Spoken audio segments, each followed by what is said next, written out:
Hello बच्चों, next question है जो 21 जनवरी मॉर्निंग शिफ्ट में पूछा गया है। बहुत ही प्यारा सा क्वेश्चन है चैप्टर इलेक्ट्रोकेमिस्ट्री से। क्वेश्चंस में आपको बोला गया है कि पीएच की जो वैल्यू है वो 5 गिवन है और कंडक्टेंस जो है वीक एसिड HX का वो है 4 × 10⁻⁵।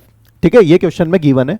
उसके बाद क्वेश्चन ने आपको बोला कि जो सरफेस एरिया है उसकी वैल्यू गिवन है 1 सेंटीमीटर स्क्वायर, ये आपका सरफेस एरिया हो गया, और डिस्टेंस ऑफ 15 सेंटीमीटर अपार्ट, मतलब लेंथ की वैल्यू आपको कितनी दी गई है 15 सेंटीमीटर।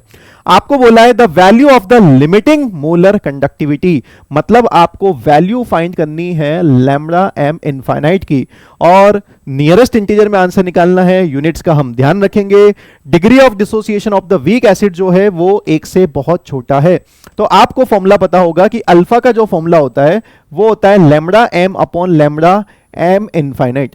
क्वेश्चंस में हमें फाइंड करना है लैम्डा एम इनफाइनाइट, तो कहीं ना कहीं हमें लैम्डा एम के पीछे भागना पड़ेगा और अल्फा के पीछे भागना पड़ेगा। ठीक है, तो लैम्डा एम निकालने के लिए यहां पर हम यूज करेंगे कंडक्टेंस वाले पार्ट को। तो सबसे पहले हमें क्या करना पड़ेगा, हम यहां पर सबसे पहले सेल कांस्टेंट फाइंड करते हैं। क्या फाइंड करते हैं? Cell constant.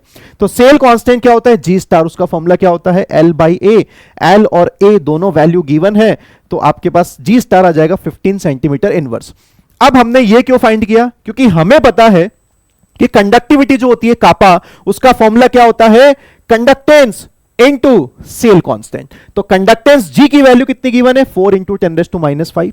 सेल कांस्टेंट कितना आ गया है? 15। मल्टीप्लाई किया तो कंडक्टिविटी आपको मिल चुकी है 6 × 10⁻⁴ साइमन सेंटीमीटर इनवर्स। बोलो, समझ में आ गया? अब आपके पास अगर कंडक्टिविटी आ चुकी है तो कहीं ना कहीं आप मोलर कंडक्टिविटी निकाल सकते हैं। मोलर कंडक्टिविटी का फॉर्मूला क्या होता है? Lambda M equal to kappa into 1000 upon molarity, मतलब कंसंट्रेशन। तो आइए आगे बढ़ते हैं इस पे। तो H+ की कंसंट्रेशन, अगर pH की वैल्यू 5 है तो H+ की कंसंट्रेशन कितनी आएगी? 10⁻⁵।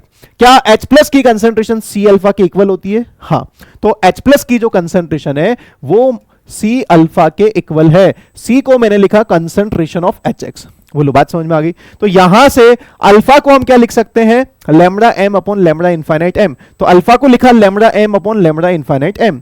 बोलो, समझ में आ गया? अब यहां से अगर इसमें और आगे बढ़े, क्या लैम्डा एम को हम तोड़ देंगे kappa into 1000 by concentration of HX, मतलब मोलारिटी जो आपको पता है, तो HX की कंसंट्रेशन में इसको तोड़ दिया। अब यहां पे इसको सॉल्व करते हैं। 10⁻⁵, इसको सॉल्व करेंगे तो HX से HX कैंसिल हो जाएगा, बचेगा kappa into 1000 by lambda molar infinite. तो अब यहां पे सारी वैल्यू हमको पता है, लैम्डा एम इनफाइनाइट फाइंड करना है। तो लैम्डा एम इनफाइनाइट, थोड़ी देर के लिए इधर आ जाओ, 10⁻⁵ इधर आ जाएगा। कापा की वैल्यू निकाल चुके हैं हम, 6 × 10⁻⁴ इंटू 1000 डिवाइडेड बाय 10⁻⁵। सॉल्व किया तो आंसर मिला 6 × 10⁻⁴।